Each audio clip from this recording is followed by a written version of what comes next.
दोस्तों हेलो। आज फिर से मैं आपके लिए लेकर हाजिर हूँ एक और पोयम क्लास 12 की, a thing of beauty bye John Keats. और ये हिंदी मीडियम वाले स्टूडेंट्स के लिए है। इंग्लिश मीडियम वाले स्टूडेंट्स के लिए भी एक वीडियो है सेम, जिसमें सब कुछ इंग्लिश में बताया गया है, एक्सप्लेन किया गया है। उसका लिंक यहाँ आ रहा है और आपको नीचे डिस्क्रिप्शन बॉक्स में मिलेगा। तो अगर आप इंग्लिश मीडियम में देखना चाहते हैं तो उसमें चले जाइए, और हिंदी मीडियम में पढ़ना चाहते हैं और दोनों में पढ़ना चाहते हैं दोनों वीडियो देख लीजिए। That's good. सो पोयम पहले एक बार इसकी रीडिंग करते हैं और फिर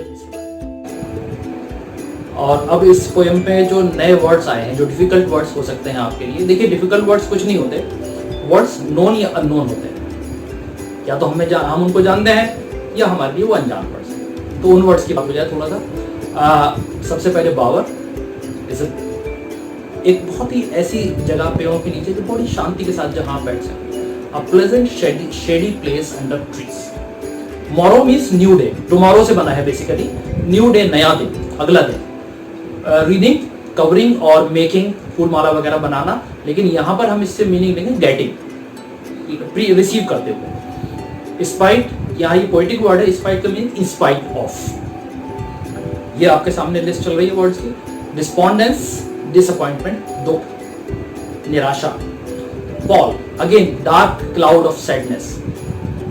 कोई हमारे ऊपर ऐसी विपता आ जाए, कभी गमगीन हो जाए हम, तो पॉल होता है। स्प्राउटिंग, ग्रोइंग, ग्रो करना। पेड़ वगैरह जब निकलते हैं तो उनको कहते हैं स्प्राउटिंग। शेडी बून, अगेन एक ऐसी जगह जो बड़े अच्छी है, जहाँ पर शेड है, हम उसमें आराम कर सकते हैं। रिल्स, झरने, बहते हुए जो छोटे छोटे झरने होते हैं जंगल के अंदर। कोवर्ट, एक हिडन प्लेस, छुपी हुई जगह। अगेन वही जंगल में कहीं छोटा पेड़ के नीचे आप बैठना चाहते हैं, कोई छोटी सी जगह है, जैसे ब्रेक लेना चाहते हैं। ग्रैंडियर, महानता, ग्रेटनेस। डूम, फेट, भाग्य। ब्रिंक, कॉर्नर यानी किनारा। तो अब पोयम का एक्सप्लेनेशन हो जाए आपके लिए हिंदी में। Think of beauty is a joy for you. जो कोई भी ब्यूटीफुल चीज होगी, कोई भी सुंदर वस्तु होगी, वो हमेशा के लिए आपको खुशी देती रहेगी। और ब्यूटीफुल चीज का मतलब यहाँ पर कोई भी ऐसी चीज जो देखने में अच्छी है, जो समझने में अच्छी है, जो सुंदर है, जिसको ज्यादातर लोग अच्छा बताएं। जैसे ताजमहल 400 साल से खड़ा है, आज तक जिसने भी देखा कहा बहुत अच्छा है। तो ब्यूटीफुल है और it's a source of pleasure for us. हमें वो खुशी देता है जब भी हम देखते हैं। अगर हमें बुरा लगता है तो हम नेचर में जाके बैठ जाते हैं। जिन लोगों को बीमारी से बचना होता है वो पहाड़ पे जा करके उसमें पेड़ों के नीचे और ऐसी जगहों पर बैठ जाते हैं। किसी पार्क में आप जाके बैठ जाते हैं जहाँ फूल खिले। So anything which is beautiful will always give you Joy. और वो खासतौर से जो रोमांटिक पोएट जैसे कीट्स हैं या वर्ड्सवर्थ हैं, इनके लिए नेचर में जाना ही ब्यूटीफुल। नेचर में जो भी चीज़ होगी वो इनको हमेशा वरदान देगी, ब्यूटी देगी। तो इसलिए यहाँ पर ब्यूटी का मतलब बहुत वास्ट, बहुत व्यापक है। इट्स लवलीनेस इंक्रीजेस, और इसकी जो अच्छाइयाँ हैं, इसकी जो खूबसूरती है वो बढ़ती जाएगी टाइम के साथ साथ, कभी कम नहीं होगी। ब्यूटी विल नेवर फेड, और ना आपको खुशी देने की चीज उसको कम होगी। It will never pass into nothingness. Nothingness zero, zero तो कभी होगी नहीं, वो बढ़ती रहेगी, आपको अच्छा देती रहेगी।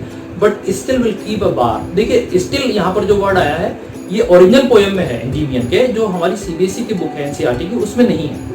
लेकिन ओरिजिनल बुक जो पोएम लिखी है वर्ड्सवर्थ कीट्स ने, उसमें ये वर्ड है। बट स्टिल विल कीप, या जो सामने दिखाई दे रहा है, will keep a power quite for अस।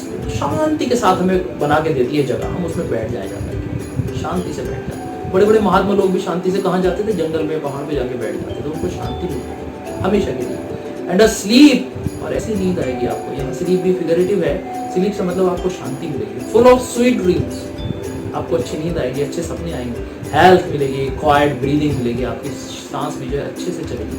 मतलब फेफड़े, लंग्स जो है आपके, वो अच्छे से एयर को पंप करेंगे अगर आप शांति के साथ नेचर में बैठेंगे तो। और नेचर कैसी होती है? ब्यूटीफुल होती है। ब्यूटीफुल क्या करती है? आपको जॉय, खुशी देगी। Therefore, on every morrow, इसलिए हर दिन, आप दो इंटरप्रिटेशन हो सकते हैं इसी लाइन के। या तो हम हर दिन नई नई मालाएं बनाए फूलों की, यानी फूलों में जाएं, उनसे उनको देखें। या दूसरा तरीका ये भी है कि गॉड हमें रोज रोज नए फूल खिला कर देता है।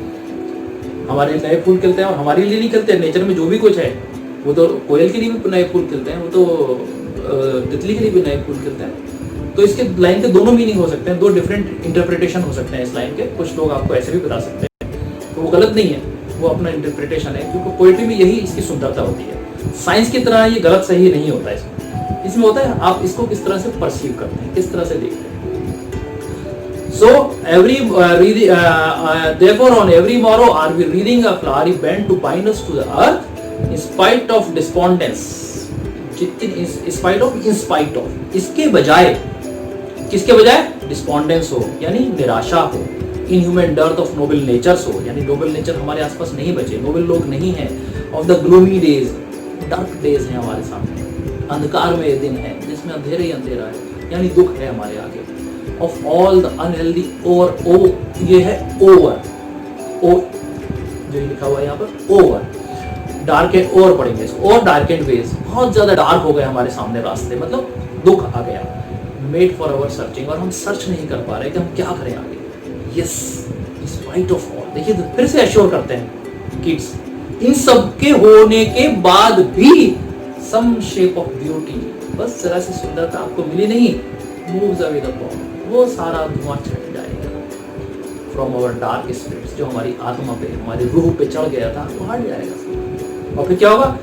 सच द सन, ऐसे ही आपको नेचर में सब कुछ मिलेगा, जैसे कि सन है, मून है, ट्रीज ओल्ड एंड यंग है, स्प्राउटिंग शेडी बून है यानी पेड़ के नीचे की छाया अच्छी अच्छी है। ये सब भी क्या करते हैं? ये सिंपल शीप तक के लिए बना देते हैं एक ऐसी अच्छी जगह जहां पर वो आराम कर सके। तो हमारे लिए बनाएंगे क्या? हमारे लिए बनेगा। Such the sun, the moon, trees old and young, sprouting a shady boon for simple sheep, and such are daffodils with the green body. Daffodils के फ्लावर देखिए, फ्लावर होता है डैफोडिल्स नाम का, बहुत ही सुंदर होता है, इंग्लैंड में ज्यादा फैलता है ये, हमारे यहाँ शायद कम है।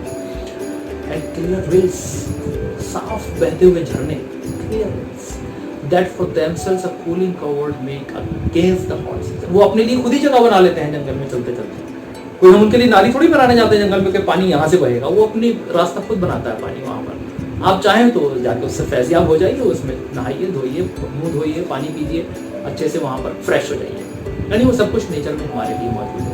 द मिस्ट फॉरेस्ट, बिल्कुल बीचों बीच फॉरेस्ट के आपको ब्रेक मिलेगा थोड़ा बहुत।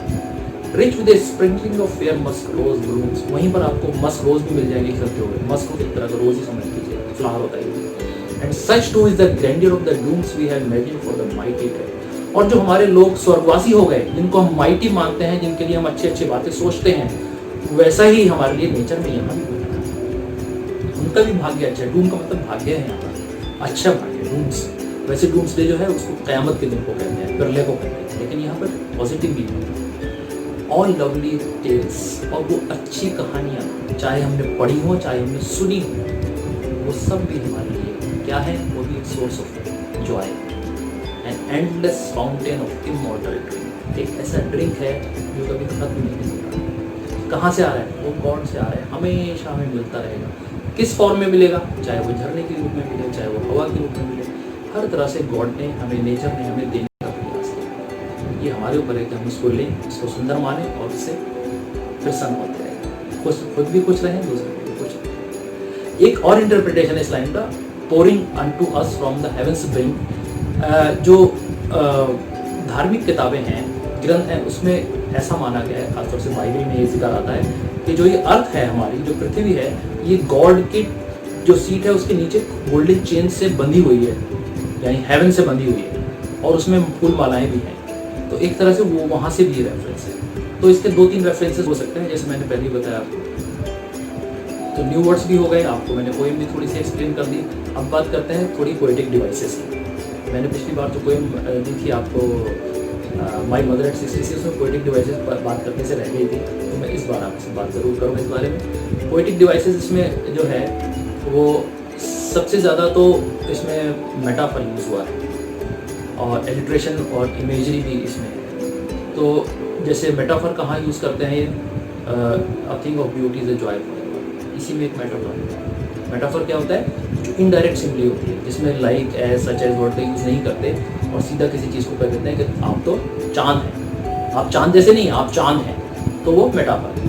तो a thing of beauty is a joy forever, क्या है, beauty is like a joy for ever नहीं है, is a joy for ever. वो हमेशा ही प्रसन्नता है, यानी प्रसन्नता के लिए है या प्रसन्नता जैसी है या खुशी देने वाली है आपको। या रीडिंग अ फ्लावरी बैंड, वो भी एक फिगरेटिव लैंग्वेज है, यानी मेटाफर है। बावर क्वाइट, एक हमारे लिए अच्छा रास्ता बन रहा है, हमारी अच्छी जगह बन रही है जंगल में। And sweet dreams, sweet dreams का मतलब यहाँ पर खुशियों से, स्वीट ड्रीम का मतलब हम सोते थोड़ी रहेंगे, स्वीट ड्रीम्स यानी अच्छाइयाँ हमें मिलेंगी, प्रसन्नता हमें मिलेगी। और imagery, the vast imagery in this poem can be found in the phrases like flowery bands, shady room, daffodils in green world, clear wells, grandeur of dooms, cool in covert, endless fountain of immortal drink. ये सारी phrases जो हैं ये imagery, images हमारे mind में create करती है। Imagery क्या होती है, जब आपके माइंड में वही इमेज बन जाए जो पोएट बनाना चाह रहा था, जो पोएट ने देखी थी। जंगल है, एक नदी जा रही है, झरने बह रहे हैं, वहाँ पर शीप भी है, वहाँ पर ब्लॉसम फ्लावर भी है, मस्क रोज है, ऑल दीज थिंग्स। तो आपके माइंड में इसको पढ़ते पढ़ते इमेजेस बनती चली जाती है, एक इमेजरी पूरा सीन क्रिएट हो जाता है, वो इमेजरी होती है। और फिर एलिट्रेशन, एलिट्रेशन आप जानते हैं, रिपीटिशन ऑफ साउंड। तो यहाँ पर cooling covert, band to bind, noble natures, ये कुछ जो है एलिट्रेशन के एग्जाम्पल्स हैं इस पोएम। इसके बाद आता है आपका राइम स्कीम। क्या है राइम स्कीम का मतलब होता है एक पोएम की जो दो लाइन होती हैं वो आपस में लास्ट में जाकर के वर्ड एक जैसे आते हैं लास्ट पे या नहीं आते। अगर एक जैसे आते हैं तो वो राइम करते हैं। तो इसमें आपके पहली लाइन से ही आप देखिए राइम है ए, यानी पहली और दूसरी लाइन एक दूसरे से राइम करेगी, ऐसी तीसरी चौथी एक दूसरे से करेगी। तो पहली दूसरी लाइन क्या है आपको बताइए, और बताऊँ फिर से, A thing of beauty is a joy forever, यानी ever आया यहाँ पर। Its loveliness increases, it will never, ever never। तो ये कपलेट्स हैं, जैसे दोहे या शेर होते हैं, तो ये कपलेट्स हैं, दो लाइन में चलते हैं और दोनों लाइन एक दूसरे से मैच करती है, एंड राइम करती है। तो इसको कहते हैं हम ए, बी, सी, डी, ऐसे राइम करता जाएगा। कुछ इंपॉर्टेंट क्वेश्चंस की बात कर लेता हूँ मैं आपसे जो जरूरी है, और ये होमवर्क है आपके लिए, समझिए। आप चाहें तो इसके आंसर्स लिख करके मुझे नीचे शो कर सकते हैं या अपने टीचर को दिखा सकते हैं या अपने आप लिख सकते हैं। अगर आप टीचर हैं और ये वीडियो देख रहे हैं तो आप इन आंसर्स को तैयार कर सकते हैं। मैं कुछ आंसर्स भी इसमें बता भी रहा हूँ आपको। List the things of beauty mentioned in the poem. Questions आपके आगे आ गए। ऐसी कौन सी चीज़ें हैं जो ब्यूटी हैं, जो सुंदर हैं, जो हमें प्रसन्नता देती हैं? सब हमें अभी बात करी, शेडी बोन हुआ या फ्लावर्स हुए या मस्क हो, ये सब कुछ क्या है, यही सब। तो इसकी एक लिस्ट बना लीजिए, दो लिस्ट बना लीजिए। एक लिस्ट में लिखिए अच्छी चीज़ें जो हमें प्रसन्नता देती हैं, एक तरफ ग्लूमी डेज वगैरह जो हमें प्रसन्नता नहीं देते, एक दूसरे के अपोजिट है। और आप नेचर में जाइए तो आपको इधर वाली चीज़ें मिल जाएंगी, यानी अच्छी चीज़ें, प्रसन्नता, खुशी। लिस्ट तो दोनों क्वेश्चन आपके हो गए। तीसरा है what does the line therefore are we reading a flowery band to bind us to earth.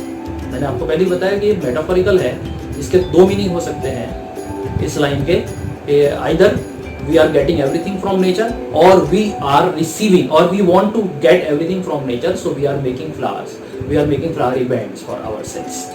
Number 4 है what makes human beings love life in spite of troubles and sufferings. इन सब होने के बाद में भी हम लाइफ को प्यार करते हैं, क्योंकि लाइफ में नेचर कुछ ना कुछ चीज़ ब्यूटीफुल मिलती है और हम नेचर के थ्रू उसमें लीन हो जाते हैं, मगन हो जाते हैं और खुश भी होते हैं। लाइफ में ना तो हमें दुख चलता है ना हमेशा लाइफ में सुख चलता है। ये it's a mingle yarn of happiness and sadness. Number 5 है why is grandeur associated with the mighty dead. Mighty dead के साथ ग्रैंडियर क्यों एसोसिएटेड है? मैंने जैसे बताया कि वो शान और शौकत उनके, हम हमेशा हर एक को कहते हैं स्वर्गवासी हो गए, किसी को नरकवासी नहीं कहते हम लोग। इसका मतलब यही है कि हमने उनके लिए अच्छा फेट सोचा हुआ है, अच्छा चीज़ सोची हुई जो यहाँ से चलेगा, बिल्कुल स्वर्ग में। ऐसी नेचर हमारे लिए हमेशा अच्छा सोचती है। How is a thing of beauty Joy for ever. एक ब्यूटीफुल थिंग हमारे लिए हमेशा जॉय क्यों? क्योंकि इसकी लवलीनेस कभी हमारी नथिंगनेस में नहीं, जीरो नहीं होगी। ये हमेशा हमें खुशी देती है। अगर हम एक अच्छा काम भी किसी के लिए करते हैं तो हमेशा खुशी देती है। What images does the poet use to describe the beautiful bounty of the earth? जैसे मैंने बताया इमेजरी, आपके माइंड में पिक्चर बन जाए तो इमेजरी होगी। कौन कौन सी इमेजेस आपको दी है उन्होंने, उन सबको लिस्ट कर दिए 3-4 इमेजेस और लिख लीजिए।